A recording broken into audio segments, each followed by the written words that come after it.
Welcome to PaddyCast. In this episode, we're joined by Olympian and world title challenger Miss GB Natasha Jonas.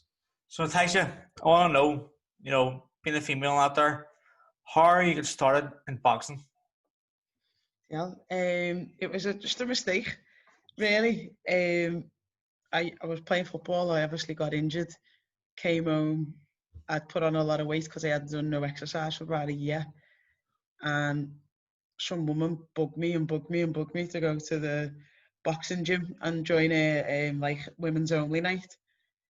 And she bugged me that much that I thought, right, I'm going to go. And I went, and that was it. That was the story. Was she a coach in the gym? She was, yeah. She was Sylvia Singleton. She was my first ever coach at the Rotunda.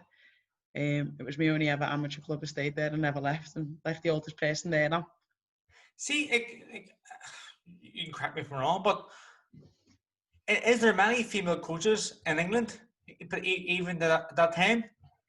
Not at that time. I think there was like maybe 3 or 4 that I knew of. Yeah. And I think Sylvia was like the highest, like had the highest like accreditation at the time. Yeah. But there was a couple, there was like Terry Kelly, Amanda Groh, I can't even remember the other lady's name, Jackie. She did it. So there was only like 4 or 5 that I actually knew of. I could say the names. And now, like women's boxing now is absolutely massive. Like, would you yourself ever go into coaching, like the amateur side of boxing, like? Yeah, I think GB offered, when I first left as an amateur, GB offered me a position to fast track me kind of onto one of their coaches. Yeah. But because I just had a little baby, obviously coaching, you spend just as much time away from home as the boxers. So I couldn't really afford to do that. But I was coaching at the Rotunda. Only 2 nights a week, but that was as much time as I could to get away with having a new baby and stuff. And I really enjoyed it. It was like, obviously it's a lot different than competing yourself, and I'm terrible at pads, but so am I. I'm so bad. And then but yeah, I really enjoyed it, and you get a different kind of like enjoyment from it, and it was boss watching all the little kids. And obviously now you're still a boxing yourself, like, but after your career, well, maybe your kid's a bit up. Would you like be interested in coaching? Because the reason I'm asking for is because like you're a very successful woman boxer. Like, I think like if you were a coach maybe in Rotunda or the GB squad, you would entice more female participation. Do you think so? Yeah, I get what you're saying, yeah. But I remember when we was going through like obviously we was the first ever GB women's team, and they was trying to get us like a female coach because we were the female team. Yeah. And we as the boxers were just saying like we just want the best coach. It doesn't have to be a female. We just want the best coach. So like I get what you're saying. I think for people to see to be inspired, they have to see people who are like them. And I am a bit of a scally, and I'm not, clean cut. You're a normal person. Yeah, so I think that does entice a certain type of person. But you just want to be the best person for the job. I don't want to get it just because I'm a female. Yeah, or just because I'm anything. I don't know. Like, but going back to earlier days, like, how did your family take it? You becoming a boxer. Do you know what? I don't think my mum and that were really like. It's an ongoing joke in our family that I'm my dad's first son. So like me and my dad had like a season ticket. He used to take me to footy. He used to take me to boxing. When he'd go kickboxing, Thai boxing, wherever he'd go, I'd go. I was like his little shadow. But so then because of that, and because I had I had 2 older boy cousins who I loved as well, and I did all the things that they did. And because of that, you just kind of fall into boy sport. Yeah. Like I said, my first love was footy. So, like, if I would have come back to my mum and said, right, mum, I think I want to be a ballerina, my mum would have been like, what? No chance. Yeah, she wouldn't, it wouldn't have suited the type of person that I was. So when I came back and I said, you know what, mum, I want to be a boxer, she wasn't surprised. To Did you? I think you told me before about your sister or something. She played football too. I have.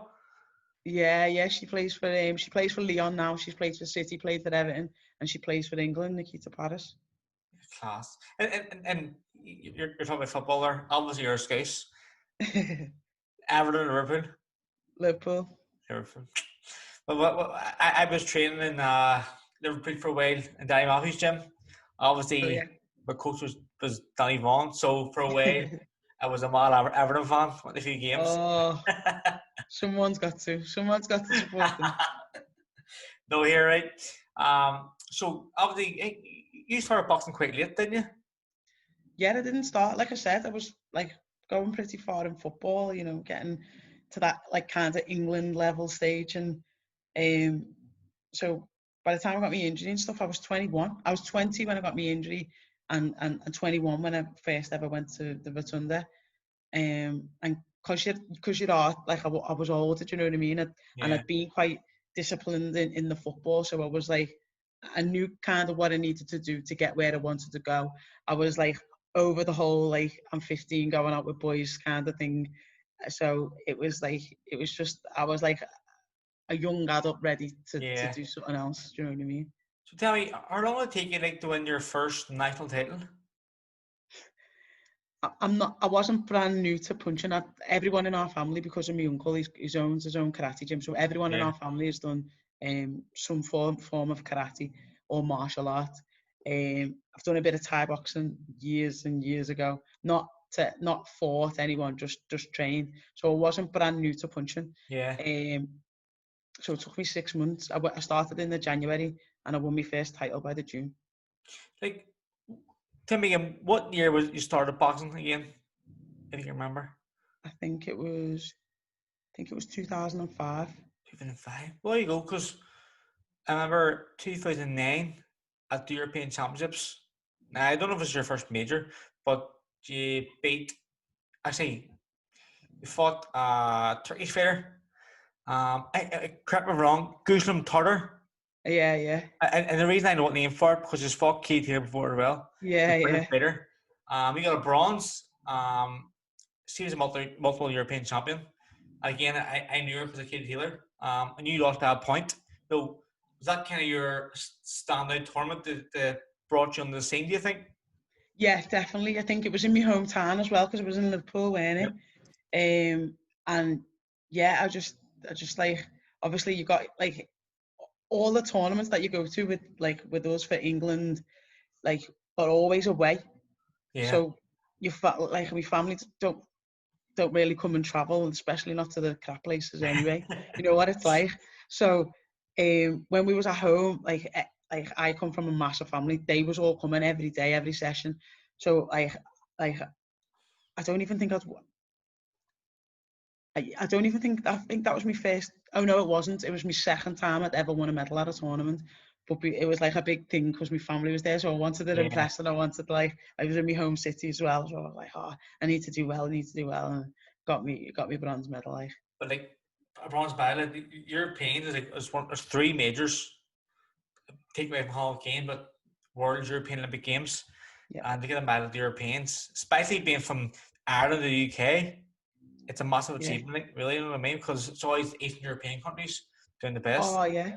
People don't realise, like I remember Bellew said it once in an interview, like to qualify for the Olympics and be a European, the way that they were doing it and like I don't want to say our times, it makes us sound old, but like in our day, like it's so difficult because we are Europe has got to be one of the hardest Definitely. groups to qualify in, and the way that they do it, like I think now there's a bit more leeway and there's a bit more qualifiers, but especially for us for 2012, we had one chance to qualify, and if you didn't Crazy. qualify, that was tough. Crazy.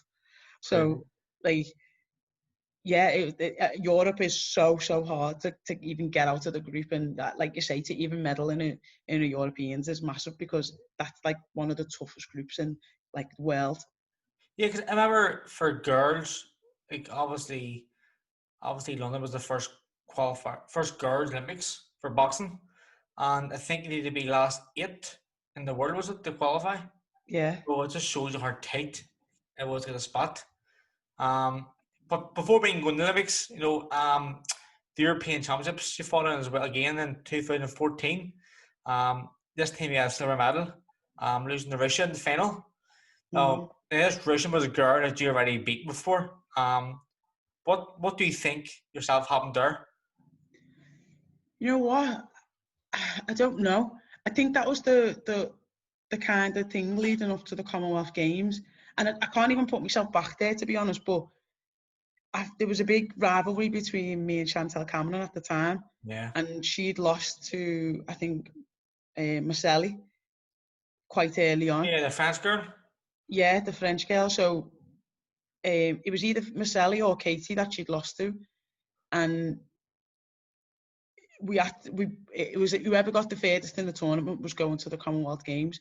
So I'd kind of like knew I'd got to the Commonwealth Games. I don't want to say I took my foot off, because it was just one of them things, it was just one of them Yeah. things. She just beat me, but I kind of knew I was already going by that time, and like maybe subconsciously I did. Same with the Russian in the world. To be fair, I think if I had to get a silver medal to go to the world, I think I'd beat the Russian in the world. Tell me Ochagaba. what weight were you the Commonwealth Games in Glasgow again? Lightweight still the same, yeah. Oh, yeah, that's who from Ireland was there again? Was it Um, Alana? Alana, no, was it Alana Murphy? No, I she's don't know. 64. She was 64. I don't think about 60. No, I don't think it was. No. Because was it? Oh, it was the young girl. It was I think it was anyway. Oh, I can't even think of her name. That's gonna bug me. I'll come back to it. It'll come back to me. It's going to my hand too. I everything about amateur boxing. Obviously, right, even going back to your own career, you got a world quarter final in 2008, and come back to the Olympic qualifiers. Was I think qualifiers? Yes. So in the world to qualify Olympic Games, you got a bronze. Am I right? Yeah, Yes, but to read himself for it, you lost to Sofia Ochagava. yeah. I mean, like how was that fight? Tell me about that fight against her. Do you know what? I was like literally a broken woman going into that, because, as you say, it was the only qualifier. It was because it was the only qualifier. There was more countries that had turned up than ever before, Yeah. which means there was more participants than ever before. I was looking down the list of countries and I was thinking, nah, these have made this up, because I'd never even heard of half the countries on the list. And then I think I had to box like 4 times in 5 days or something, and like I remember just going into the physio room after like every day and going, please just fix me. I'm just lying on the bed here, just fix me. And like she'd do a little piece, and then the next day I'd be boxing again. And like by the time I got to that fight, the pressure was kind of off, like I said, because I knew I qualified then. Yeah. Sorry, as I was going into the fight, oh, it's a big story. So as I was going into the fight, obviously they got ring A and ring B. So Marcelli goes in, because there was three. There was me, Katie, Sophia, Marcelli, still left, but only 3 Europeans could go through. Oh yes, it was a quarter for European boxer. That's right. Yeah, so it was the only 3 Europeans could go through. So there was 4 of us. So as Marcelli goes in, she goes in first into ring A, and then 5 minutes later they call me. So then as I go to the ring, I hears ding, ding, ding. So I quickly looked over and I could see that Marcelli was losing. So if she kept on losing and I won in my ring, I knew I'd qualified. So then, Yeah. yeah, I had a terrible start. It was 2-0 down, 1-0 down, draw and level at the thingy. So after the Ochagava fight, you'd qualified for the Olympics. Like, how are you feeling like being the first, female boxer from GB to qualify ever? I was just so relieved, I think, to qualify, that like you don't think about big the occasion is until like Yeah. you're now and looking back. Do you know what I mean? Like, because as an athlete, you're just so focused on the results, and and getting to where you want to get and getting what you need to get, that you don't really appreciate the moment. So obviously I was happy, but I was just like, I was just happy that it was like I'd done it kind of thing, and I Yeah, didn't appreciate so it what like how big of an occasion it was until now when I look back. yeah, Olympian class. Even your nickname, Miss GB and all too. You know what I mean? It's just it all came together for you. Um, your opening fight in London was against the tough American Queen Underwood. I remember from I think maybe the Worlds were in South America for Katie Taylor. So fought her. Yeah, It was a hard fight for Katie. Um, that trainer, like now that's set up. Obviously, that victory had set up a fight with Katie Taylor herself. yeah. Um, I think it was because of that fight that we even got to. That was the showcase piece to say like to install women's boxing in the Olympics. I'm pretty sure. So because of how good of a fight it was, yeah, that was like part of the OIC's decision to include it in women's boxing. because I actually remember as well as that Katie Taylor fought a girl from Canada at the Worlds in Chicago in 2007, just before Beijing, and Katie Okay. stopped her in 2 rounds. Like no, so just it's like a showcase fight to show her good she was. Like, you know what I mean? Yeah. But how are you feeling getting the face Katie Taylor, the reigning world champion? We didn't know. GB had took all our phones off us. They just didn't want us. There Like is. they'd done it in the qualifiers before, and obviously for us we was in China anyway, so we couldn't get any social media. You can't get on it. But they took all our like media away and said, right, this is time to focus. And they done it the same in the Olympics. So they took all our phones off us and give us like a Nokia 3310. So you could only ring and text off it. So and all like the families and stuff were told not to tell you the draw Yeah, um or stuff like that. So I didn't actually know. They just like we've just taken it fight by fight. So they said, right, you've got Queen Underwood, and like she's just a headache for anyone because she's just like a tough, so typical tough and strong. American. She's quite pro stylish and just comes forward and throws big bombs. So Yeah, like I knew I was in for like an hard night, if you know what I mean. No one's easy when you get to the Olympics. It's all the yeah, best of the best. But I thought, oh, the first battle, I thought, oh God. And then I won, but I won. I wouldn't say quite easy, but the score was quite wide in the end. yeah, So like, obviously, you know yourself. The whole world hates England. So when we go to tournaments, like, and they say, "Oh, next in the ring is England," everybody boos because they all hate us. So to be at the Olympic Games and have like 10,000 people and the majority of them cheer for you, it was unreal. yeah. I Different, was just different kind like, of feeling. everyone was cheering at the end. I was like, it's not for me. But you should just says, oh, go on tournaments. Don't say Natasha Jonas from England. Say Natasha Jonas from Liverpool. Then everyone will Yeah. cheer for you. You know what I mean? Oh, I. Because that fight with Katie Taylor, like it set like a record for like the sound power or something Yeah, in the papers. I think the decibel was Decibels. that of a jet engine or something, whatever it Yeah, was. We had more sound in that arena at that time um, than anywhere else in the Olympics, than even the stadium one. Or so, yeah, so if that was mad that I didn't get a medal, but I come out with an Olympic record. exactly. But here, tell me this: like obviously, there's loads of young girls going, even thinking they about going professional. Like, what would your advice be? Because like, would you say like try and get the Olympic Games first before you even think about going professional? I think I think Terry Harper's shown that you don't have to do it that way.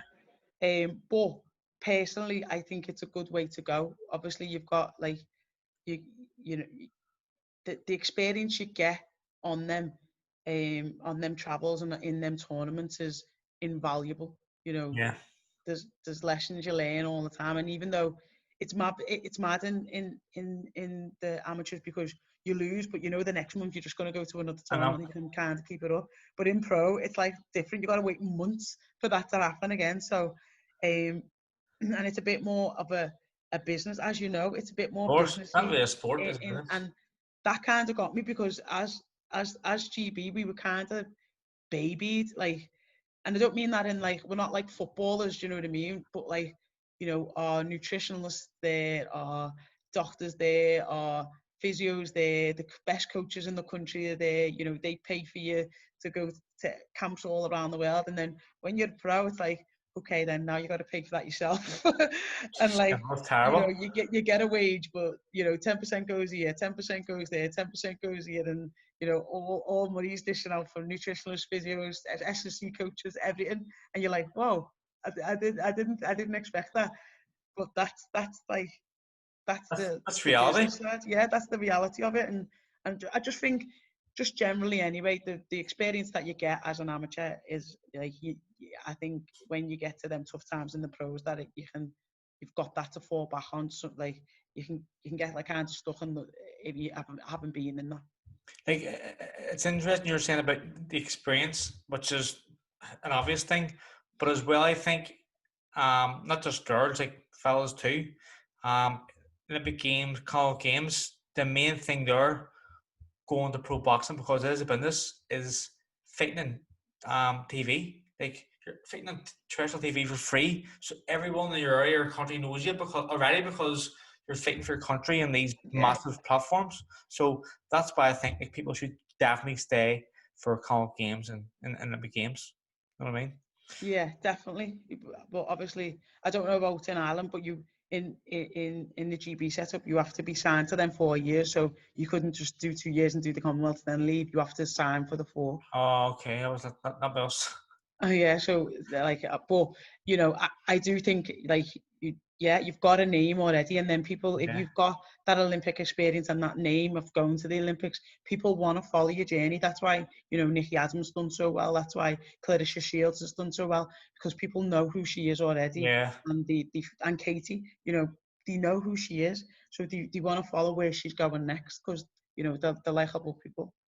Like, going pro yourself, was the decision made easier because like you weren't on the team to Rio, or was Rio even in your on your radar? No, I think I got injured in the Commonwealth Games, and I snapped 2 ligaments in my toe. Um, Again, it meant that I would have missed the qualifiers for Rio. Now, I had no intentions of ever staying till Tokyo. So for me, that was like, they said to me, right, you can not get the operation, go the qualifiers and see how it goes. Um, but then it could affect you in later life. Sorry, I wasn't going the qualifiers anyway. He said, but you can not get the operation and attempt to, you know, to still be on the team and Yeah, attempt the qualifiers. But it could affect you in later life, or you can go and get the operation, but that means you miss out on, you know, the qualifiers, but then obviously your toe will be okay for yeah, later life. And I was like, you know, your sporting life is only very short, of but I'm course. gonna need my toe forever.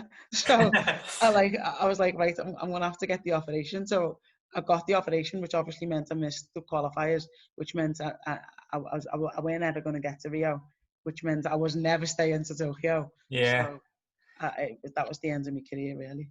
like women's professional boxing has really taken off.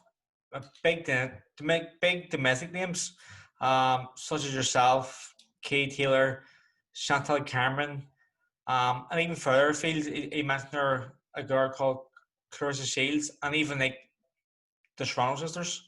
Um, have you ever thought, like, obviously I think you're later on at the minute, um, but just because you showed you, but those kind of names are really highlighting the sport at the minute because they're not only the big names, but they're unbelievable talent too. Like, you know, I mean, the skill set they have is crazy. Like, for me, obviously I knew how good women's boxing was, but I don't really believe that everyone else knew how women's boxing how good it was. But now Yeah. I think you know yourself, it's proven that it's unbelievable. Yeah. And to be fair, like, even me turning over, I was looking at the list of champions thinking, I don't even know who these are. Because you're never exposed to women's boxing, really, Yeah, especially not here in England. Like, the only female boxer I knew was Jane Couch and, like, Layla Ali. yeah, And Lucy Weiche. I remember Lucy Weiche was in Million Dollar Baby, and she came to the Europeans in Rotterdam once. and like they was literally, I knew 3, and I thought, wow, did they just fight each other? Because I never knew anybody else. Yeah. And then, you know, we always, like you say, we always knew how good we were. We just needed the world to see it, and I think the Olympics opened people's eyes to that. Yeah. And then again, you know, Katie leads a lot of the way. Katie, she's a bit different to Clarissa. Clarissa's very like, It's you spoken. know, yeah, she's outspoken. She says what she wants, when she wants, how she wants. And Katie's a bit more of a likable character. So when she's transitioned over, and people have seen the standard and the quality that she's got, like everyone then was all of a sudden, wow, women can box. But we always knew that. We just needed people to see it. Like, how do you deal? Like, I actually remember watching the fight. Like, how do you deal with losing your unbeaten record? Did you think about your future in the game? Oh, because you're on this like crest of a wave, and when you're winning, you don't really ever, like, you're obviously always trying to improve, but Yeah. you never really look at what you was doing wrong when you're winning, because like you were winning, so it doesn't really matter. But then when you lose, it's like a crash to reality, and then you have to go back to the beginning where things were going wrong from the start, Yeah. and actually clean the slate and do everything again. But I definitely like I was so close to quitting, because as well, for me, there was a big thing about, you know, she's 36 now, and you know, she's had Yeah. a baby, she's had time away. Can she do it? Has she still got it? Is she still hungry enough? And that for me wasn't an issue, but I was trying to like prove myself to everybody else that it wasn't, instead Yeah. of like just forgetting about it and just doing my own thing. I was trying to like kind of, I was like, no, it's not an issue. It's not an issue. And it like played on me when it shouldn't have. Like, and what you're saying there, like, no, you get back on the horse and you manage to shoot out again, regardless of your age, because like a few fights later, you fought for the WBC title, which resulted in a draw against a girl we just mentioned, Ty Harper. Um, is the rematch in the card at all? Not at the minute. Eddie's not playing ball. But hopefully, you know, even if we can't come to an agreement, that I can position myself put myself in a mandatory position where Yeah, there's no choice but to fight me. of You know, we're course. working closely with MTK. We are trying to work with Matchroom, and hopefully, you know, it's something he said we'll revisit again in the new year. So hopefully, we'll do that, and we'll come to some agreement. But you know, Right, there's a right. big issue of women being paid at the minute. You know, not Yeah, everybody is a Katie Taylor, but you know, we've got to set the bar somewhere, and realize what value we are worth. You know your worth, and of course. promoters kind of bank on you not knowing your worth. Um, No, but you know, I think that's a more valuable fight than other fights out there, and I think that a lot of the British public and the boxing public agree, but for some reason Matchroom don't. of course. Like, 'cause domestically, like, who else is there for Ty Harper to fight but you? You know what I mean? Mm. It's just a great fair, but I think used to it again, definitely. It's for me. It's a no brainer. But Just have a now word what? with Eddie, will you? What? Have a word with Eddie, will you? No, I can't. He used to follow me, and then I blocked him, and I unblocked him. Now he doesn't follow me anymore, so I can't talk to him. Actually, why you're on this here? In my personal experience, I've met you loads of times. Been a camp together. You're a very nice person down to earth, but let's have it. Never mind Ty Harper. Let's call it Michaela Meyer. No, a big fight in the USA. What do you think? Listen, I've said I'm not scared to fight anyone. You know, Yeah, yeah, I'm not like anyone who's got a belt from 130 to 140. You know, that's not a big massive. I get in the ring probably 138, so it's not a big massive difference to me. So anyone who's got a belt between them weights, I've already said I'll that's it. fight. You know, Harper, Choi, Hamadouche, Maya, Taylor, Brockhouse. I've called them all out, but no one's playing ball. Unbelievable, unbelievable. Yeah, what would you say would be like? I say before you're on there, you said from 130 to 140. You boxed at 140 with your amateur as well. So you're boxing like boxer for a while, weren't you? Yeah. Yeah. I actually started, no lie, I won my first ABA title at 73 kilos. So I don't even know what that is. That's how much weight that's how heavy I was. Crazy. Yeah. So and then every year, like I won 73, 70, 66, 64, 63, 60. So Fair play, yeah. Here, what would you say would be like the lowest moment of your career? amateur career would probably have to be the Commonwealth Games, because it was something I was expected to win, and I was absolutely gutted that it didn't. And I was gutted that that was the end of my amateur career. I didn't have another Yeah. amateur fight after that. So that was gutting. And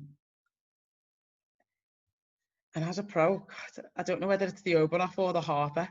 I think the Harper's more hurtful because I put in so much work into that camp, and it was a tough time where there was no, the country was on a lockdown. I had the baby coming to the training with me. She was running on the track with me, and it was boss. Don't get me wrong, but it was just like hours and long days with me, and just me, Joe, and the baby, just training, and then to come away with, and I believe, I believe it was close, but I believe that I won. So to Yeah. come away with nothing was just, it was heartbreaking. It was worse than the open off, for the simple fact that I had nothing to show for it. What would you say then would be like the highest moment of your career? Probably because I didn't get a medal. It was qualifying for the Olympic Games. I think, like I say, you just, all I ever wanted to do was go to the Olympics. I actually told my mum when I was 4, watching the '88 games in Seoul. I said, "Mum, I'm going to be there. I'm going to be there." And obviously, I'm only 4. My mum's like, "Whatever."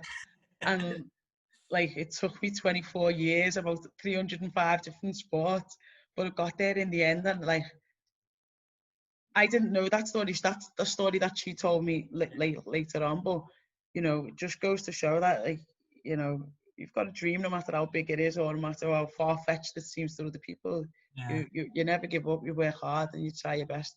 Like, and you believe in yourself. Anything's possible. I think was it Richie Woodall was at the Seoul Olympics? Yeah. Ah, I that's right. wasn't watching the boxing. I was just watching the Olympics because Sport. I love sport. Yeah. I was just amazed by, like, all the sport that was on this, like, BBC at once. I was like, wow, Mum, what's this? It's And she's like, class, it's the no? Olympics. I was like, I want to be there. I'm going to be there. And she's like, all right, love, yeah, whatever. Yeah, on love. Tell me this, what's next for you?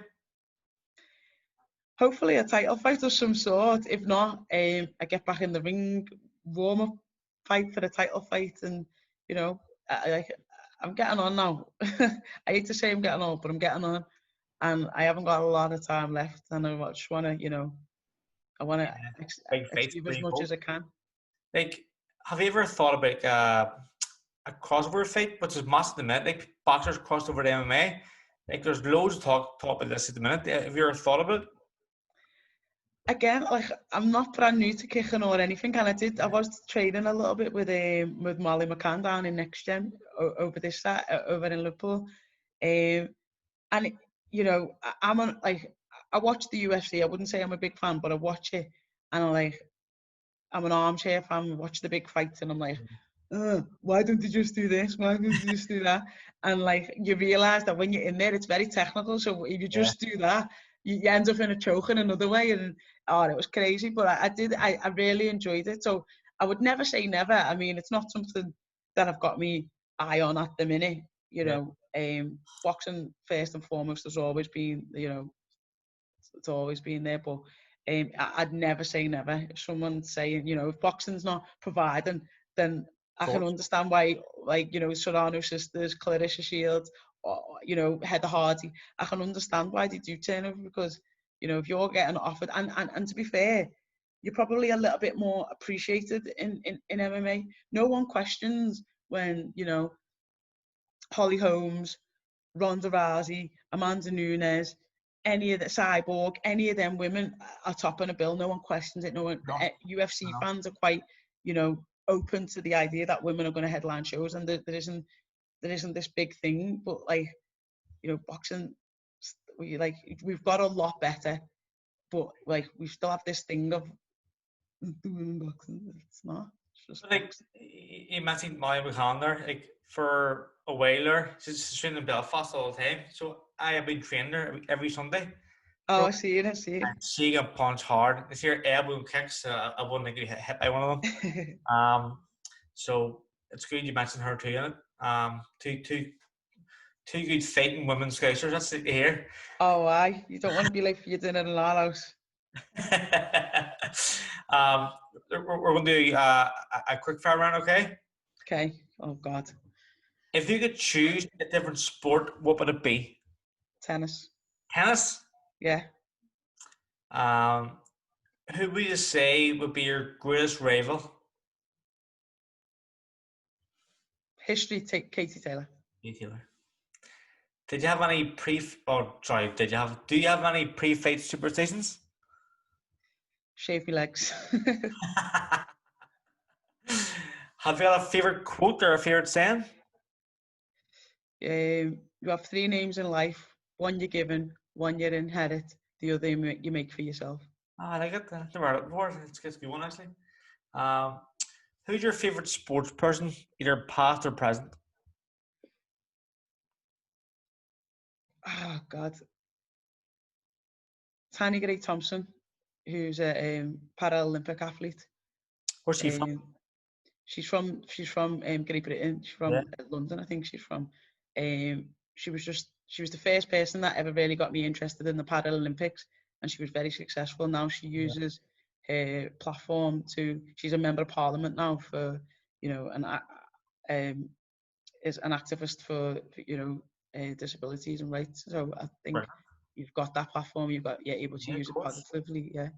Like actually, one of my favorite, not one of my favorite, but one a girl who admires me from GB. You obviously heard of her. Hopefully, you've heard of her. She's a runner. Joe Pavey.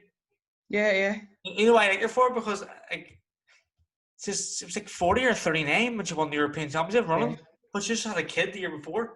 I thought it was class. Like, are we Mary story? Com's a bit like that. Mary Com went away, had twins, and then came back and won the World Championships See, at 49 kilos, and then obviously qualified for the Olympics at 51. yeah, was it China Madness. or something? Sorry? Was China big Mary Com? No, she bought it's India, yeah, it's India. Yeah, but was it China who beat her? Ray Khan? Yeah, it was Can that beat her, sorry, yeah. Yeah, I actually remember that fight, I think. Listen, thanks for your class.